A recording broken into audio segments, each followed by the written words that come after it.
অন্তর্বর্তী সরকারের সংস্কার কাজ জনগণের সামনে তুলে ধরার আহ্বান মির্জা ফখরুলের। যৌক্তিক সময়ের মধ্যে নির্বাচনের তাগিদ।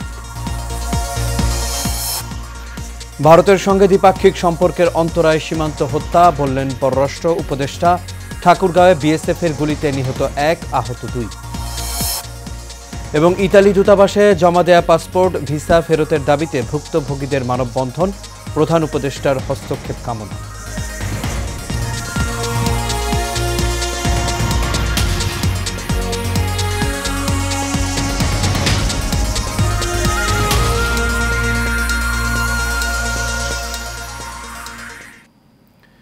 সবাইকে স্বাগত এশিয়া নিউজে। দর্শক, পুরো সংবাদ জুড়ে আপনাদের সঙ্গে আছি আমি আনোয়ার রাজা। তখন শুনছিলেন বিআরপি কেবল ইন্ডাস্ট্রিজ লিমিটেড সংবাদ শিরোনাম।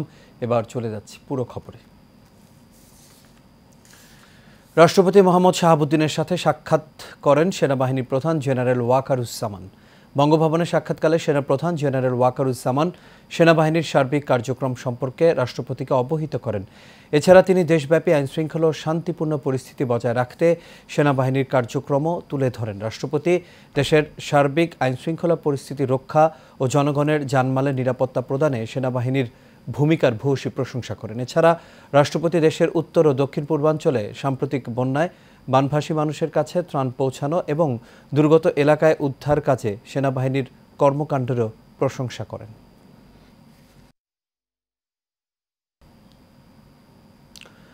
অন্তর্বর্তী সরকার কি সংস্কার করবে তা জনগণের সামনে তুলে ধরা উচিত বলে জানিয়েছেন বিএনপির মহাসচিব মির্জা ফখরুল ইসলাম আলমগীর। তিনি বলেন, যৌক্তিক সময়ের মধ্যে সংস্কার সম্পন্ন করে নির্বাচনের ব্যবস্থা করতে হবে। সকালে জাতীয়তাবাদী মহিলা দলের 46তম প্রতিষ্ঠা বার্ষিকীতে শহীদ জিয়াউর রহমানের সমাধিতে শ্রদ্ধা নিবেদন শেষে সাংবাদিকদের এসব কথা বলেন তিনি। বিস্তারিত মণ্ডল এনামের রিপোর্টে। সকালে মহিলা দলের 46তম প্রতিষ্ঠা বার্ষিকীতে শহীদ জিয়াউর রহমানের সমাধিতে শ্রদ্ধা নিবেদন করেন জাতীয়তাবাদী মহিলা দলের অঙ্গ সংগঠন।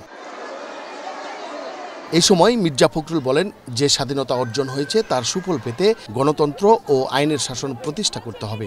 বাংলাদেশ জাতীয়তাবাদী মহিলা দল তাদের প্রতিষ্ঠা বার্ষিকীতে এই শপথ নিয়েছে যে স্বাধীনতা অর্জন করা হয়েছে সেই স্বাধীনতাকে সুসংহত করবার জন্য, গণতন্ত্রকে পুনরুদ্ধার করবার জন্য এবং দেশে আইনের শাসন, জনগণের শাসন প্রতিষ্ঠা করবার জন্য তাদের সংগ্রামকে অব্যাহত রাখবে। তিনি আরো বলেন, অন্তর্বর্তী সরকার জনগণের মতামতের উপর নির্ভর করে যত দ্রুত সম্ভব জনগণের ক্ষমতা তাদের কাছে হস্তান্তর করতে হবে। দেশে খুব শিগগিরই আজকের যে অন্তর্বর্তীকালীন সরকার প্রতিষ্ঠিত হয়েছে তারা জনগণের রায়ের উপরে, মতামতের উপরে শ্রদ্ধা নিদর্শন করে তারা যত দ্রুত সম্ভব সংস্কারগুলোকে সম্পন্ন করে তারা দেশে নির্বাচনের মাধ্যমে জনগণের ক্ষমতা জনগণের হাতে তুলে দেওয়ার ব্যবস্থা করবে। পারস্পরিক শ্রদ্ধাবোধের মাধ্যমে ভারত বাংলাদেশের সম্পর্ক হওয়া উচিত বলে মনে করেন বিএনপির মহাসচিব। পারস্পরিক সম্মানের ভিত্তিতে, মর্যাদার ভিত্তিতে, পারস্পরিক স্বার্থের ভিত্তিতে সেই সম্পর্ক গড়ে তোলা উচিত বলে আমরা মনে করি। মণ্ডলের নাম, এশিয়ান টেলিভিশন, ঢাকা। সীমান্ত হত্যাকে ভারতের সঙ্গে দ্বিপাক্ষিক সম্পর্কের অন্তরায় বলে মন্তব্য করেছেন পররাষ্ট্র উপদেষ্টা মোহাম্মদ তৌহিদ হোসেন। আজ পররাষ্ট্র মন্ত্রণালয়ে এক ব্রিফিংয়ে সাংবাদিকদের প্রশ্নের জবাবে তিনি মন্তব্য করেন। রাষ্ট্রপতির দ্বৈত নাগরিকের বিষয়ে পররাষ্ট্র উপদেষ্টা বলেন, রাষ্ট্রপতির দ্বৈত নাগরিকত্বের গুঞ্জনটি খুবই স্পর্শকাতর বিষয়। এটা দেখার দায়িত্ব সংশ্লিষ্টদের।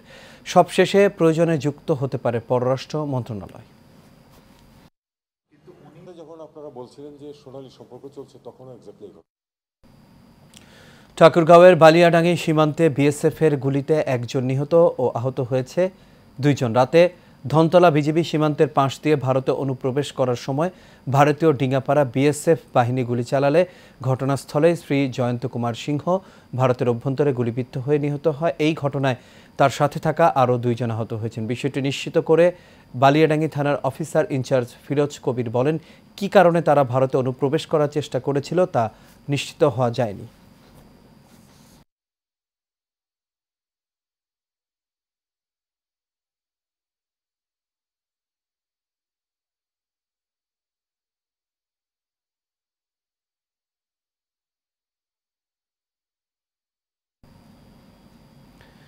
ছাত্র জনতার উপর গুলি, হত্যা, আহত ও নিহতের তথ্য সংগ্রহের উদ্যোগ নিয়েছে আন্তর্জাতিক অপরাধ ট্রাইব্যুনাল।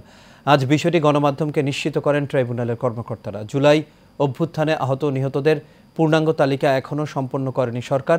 এই হত্যাকাণ্ডের ঘটনায় আইসিটিতে দায়ের হওয়া মামলাগুলোর বিচারে এরই মধ্যে চিফ প্রসিকিউটর সহ কয়েকজন প্রসিকিউটরকে নিয়োগ দেওয়া হয়েছে। তথ্যের জন্য সারা দেশের সরকারি বেসরকারি হাসপাতাল, গোরস্থান এবং সকল জেলা প্রশাসকের কাছে চিঠি দেওয়ার সিদ্ধান্ত নিয়েছে তদন্ত সংস্থা।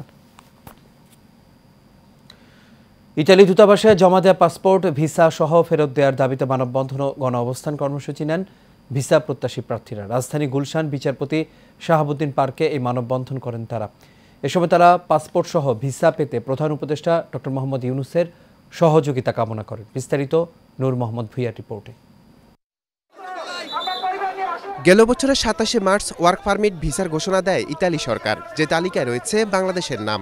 এরই পরিপ্রেক্ষিতে বাংলাদেশি ওয়ার্ক পারমিট ভিসা প্রত্যাশীরা ইতালি দূতাবাসে পাসপোর্ট জমা দেন।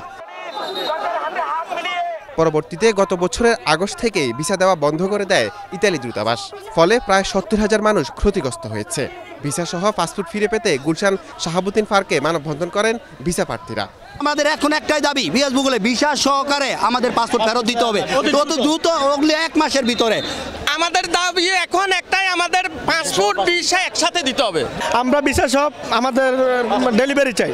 1 মাসের মধ্যে পাসপোর্ট ফেরত দেওয়ার আবেদন জানিয়ে প্রধান উপদেষ্টার সহায়তা কামনা করেন তারা। কারণ আমরা সবাই ভুক্তভোগী আজকে 1 বছরের বেশি, তো আমরা এখন আমাদের মাননীয় উপদেষ্টা ইউনূস স্যারের কাছে আবেদন, উনি যেন আমাদেরকে দ্রুত এই সমস্যার সমাধান করার জন্য ব্যবস্থা করেন।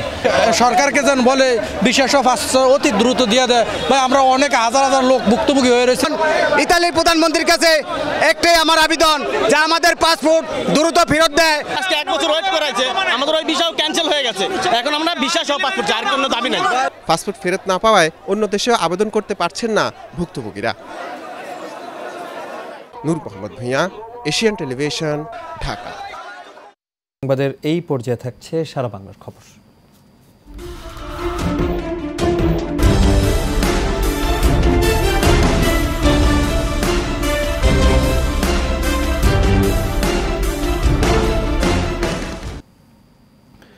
বাগেরহাটের ফকিরহাটে সড়ক দুর্ঘটনায় প্রাইমারি স্কুলের শিক্ষিকা সহ 4 জন নিহত হয়েছেন। সকাল 8:30টায় বাগেরহাট খুলনা মহাসড়কের কাটাখালী এলাকায় এই দুর্ঘটনাটি ঘটে। অতিরিক্ত পুলিশ সুপার মোহাম্মদ রাসেলুর রহমান জানান, খুলনাগামী একটি মিনি পিকআপ ও ইজি বাইক মুখোমুখি সংঘর্ষে 3 জন নিহত হয়েছে। 2 জনকে এরই মধ্যে খুলনা মেডিকেল হাসপাতালে নিয়ে গেলে কর্তব্যরত চিকিৎসক একজনকে মৃত ঘোষণা করেন।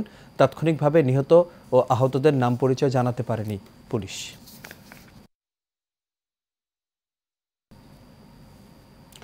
লক্ষ্মীপুর রামগঞ্জ উপজেলায় বন্যায় ক্ষতিগ্রস্তদের মাঝে ত্রাণ বিতরণ করেছেন কেন্দ্রীয় স্বেচ্ছাসেবক দলের সিনিয়র সহসভাপতি ইয়াসিন আলী। সকালে ইসাপুর আল হাবিবা কওমি মাদ্রাসা মাঠে বন্যায় ক্ষতিগ্রস্ত 300 পরিবারের মাঝে ত্রাণ ও উপহার সামগ্রী বিতরণ করেন তিনি। এছাড়া 5 আগস্ট বৈষম্য বিরোধী ছাত্র আন্দোলনে নিহত শহীদ শামসুল ইসলামের কবর জিয়ারত করেন তিনি। সেই সঙ্গে নিহত পরিবারের পাশে থাকার ঘোষণাও দেন ইয়াসিন আলী। এই সময় স্থানীয় নেতৃবৃন্দ উপস্থিত ছিলেন।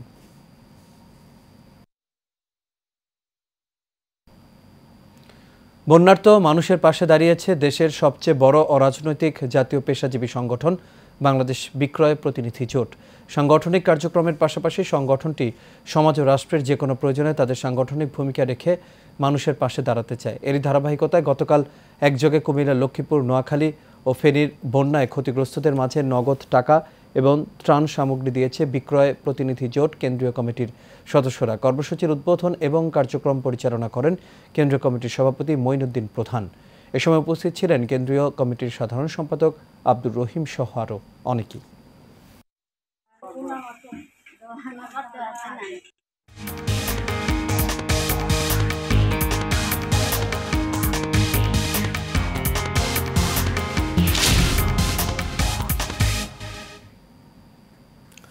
এবার আন্তর্জাতিক প্রসঙ্গে ফিলিস্তিন ইসরায়েল সংঘাতের খবর। ফিলিস্তিনের অবরুদ্ধ গাজা ভূখণ্ডে ইসরায়েলি বর্বর হামলায় আরও 33 ফিলিস্তিনি নিহত হয়েছেন। এতে করে উপত্যকাটিতে নিহতের মোট সংখ্যা প্রায় 41,000-এ পৌঁছেছে। এছাড়া গত বছরের অক্টোবর থেকে চলা এই হামলায় আহত হয়েছেন আরও 94,000-এর বেশি ফিলিস্তিনি। এক প্রতিবেদনে এসব তথ্য জানিয়েছে বার্তা সংস্থা আনাদোলু।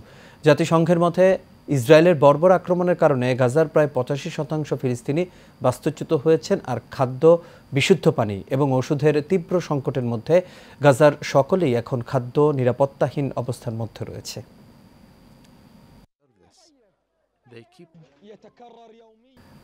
মানুষের প্রতি দয়া, প্রেম, ভালোবাসা প্রদর্শন এবং নিজেদের চরিত্র গঠনের মাধ্যমে আল্লাহ রাসূল সাল্লাল্লাহু আলাইহি ওয়াসাল্লামের সন্তুষ্টি অর্জনের লক্ষ্যেই দেওয়ানবাগ শরীফে কার্যক্রম পরিচালিত হয় বলে জানিয়েছেন দেওয়ানবাগ দরবার শরীফের নেতৃত্ব প্রদানকারী ইমাম প্রফেসর ডক্টর কুদরতে খোদা হুজুর। আজ রাজধানী ঢাকা রিপোর্টার্স ইউনিটি মিলনায়তনে এক সংবাদ সম্মেলনে তার পক্ষে এই আহ্বান জানান সাবেক জেলা ও দায়রা জজ আব্দুল আজিজ খলিফা। এ সময় তিনি বলেন, দেওয়ানবাগ শরীফ কোনো রাজনৈতিক কর্মকাণ্ডে সম্পৃক্ত নয়, তারপরও কেন বারবার মানুষকে বিভ্রান্ত করে দেওয়ানবাগ শরীফে হামলা, অগ্নিসংযোগ ও লুটপাট করা হচ্ছে প্রশ্ন রাখেন আব্দুল আজিজ খলিফা। গত 6 সেপ্টেম্বর নারায়ণগঞ্জ বন্দরে দেওয়ানবাগ গ্রামে অবস্থিত বাবে জান্নাতে এবং 8 সেপ্টেম্বর ময়মনসিংহ ত্রিশালে বাবে বরকত দেওয়ানবাগ শরীফে হামলা, অগ্নিসংযোগ, ভাঙচুর এবং লুটপাট করা হয়। এ সময় শতাধিক ভক্তবৃন্দ আহত হন এবং একজনের মৃত্যু হয়। সন্তুষ্টি অর্জনের লক্ষ্যেই এই প্রতিষ্ঠানের সকল কার্যক্রম পরিচালিত হয়। আজকের এই সংকট দেওয়ানবাগ শরীফের একার নয়, এই সংকট বাংলাদেশের শান্তিপ্রিয় সুফিবাদী জনগোষ্ঠী, সকল তরিকতপন্থী মানুষের। তাই ঐক্যবদ্ধভাবে সব জুলুম অত্যাচারের বিরুদ্ধে রুখে দাঁড়াবার এক্ষুনি সঠিক সময়। দীর্ঘ 16 বছর যাবৎ সায়দাবাদ বাস টার্মিনাল অবৈধভাবে দখল করে রেখেছিল একটি চক্র। 5 আগস্ট দেশ স্বাধীন হওয়ার পরে ঢাকা জেলা সড়ক পরিবহন শ্রমিক ইউনিয়ন তাদের অফিস বুঝে নেয়। শ্রমিক নেতাদের দাবি, অবৈধ চাঁদাবাজরা সায়দাবাদ বাস স্ট্যান্ডে যেন ঢুকতে না পারে, এই বিষয়ে অন্তর্বর্তীকালীন সরকারের সহযোগিতা কামনা করেন তারা। এ সময় উপস্থিত ছিলেন ঢাকা জেলা সড়ক পরিবহন ইউনিয়নের সভাপতি ফিরোজ উদ্দিন মিন্টু, সাধারণ সম্পাদক মোহাম্মদ আমির হোসেন সহ আরও অনেকেই।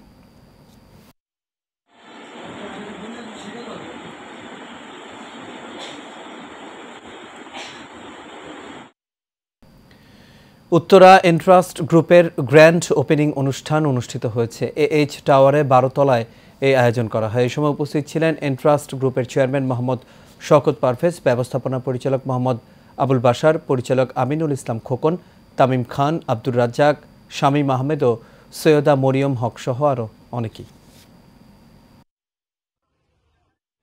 এবার চট্টগ্রাম সংবাদ। চট্টগ্রামের সাতকানিয়া উপজেলার কালিয়াইশ ইউনিয়নের 4 নম্বর ওয়ার্ড পূর্ব কাঠগড় আওয়ামী লীগ নেতা আমির হোসেন ও স্থানীয় মেম্বার আব্দুল গফুর মুক্তার বিরুদ্ধে 20 পরিবারের চলাচলের সরকারি রাস্তা জোরপূর্বক দখলের প্রতিবাদ ও এলাকাবাসীর ওপর হামলার শাস্তির দাবিতে মানববন্ধন করেছে এলাকাবাসী। এ সময় এলাকাবাসীরা অভিযোগ করেন, দীর্ঘ 20 বছরের পুরনো রাস্তাটি গত বছর রেলওয়ে কর্তৃপক্ষ অধিগ্রহণের মাধ্যমে এলাকাবাসীর চলাচলের সুবিধার্থে নতুন করে তৈরি করে দেয়, কিন্তু এই রাস্তাটি জোর দখলপূর্বক বন্ধ করে দেয়া সহ এলাকাবাসীর ওপর সরকার দলীয় সন্ত্রাসী দিয়ে হামলা চালায় আওয়ামী লীগ নেতা আমির হোসেন ও স্থানীয় মেম্বার আব্দুল গফুর মুক্তার।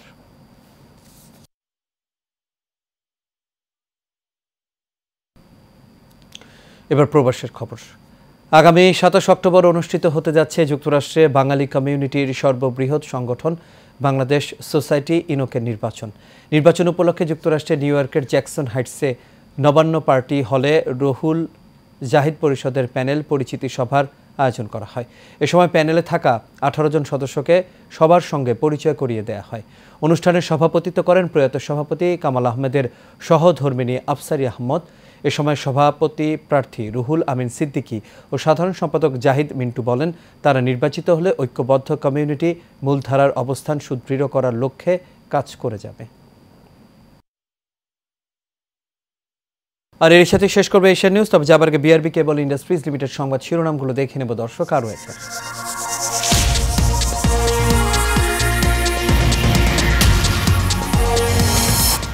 অন্তর্বর্তী সরকারের সংস্কার কাজ জনগণের সামনে তুলে ধরার আহ্বান, মির্জা ফখরুলের যৌক্তিক সময়ের মধ্যে নির্বাচনের তাগিদ। ভারতের সঙ্গে দ্বিপাক্ষিক সম্পর্কের অন্তরায় সীমান্ত হত্যা, বললেন পররাষ্ট্র উপদেষ্টা। ঠাকুরগাঁওয়ে বিএসএফের গুলিতে নিহত 1, আহত 2। এবং ইতালি দূতাবাসে জমা দেয়া পাসপোর্ট ভিসা ফেরতের দাবিতে ভুক্তভোগীদের মানববন্ধন, প্রধান উপদেষ্টার হস্তক্ষেপ কামনা।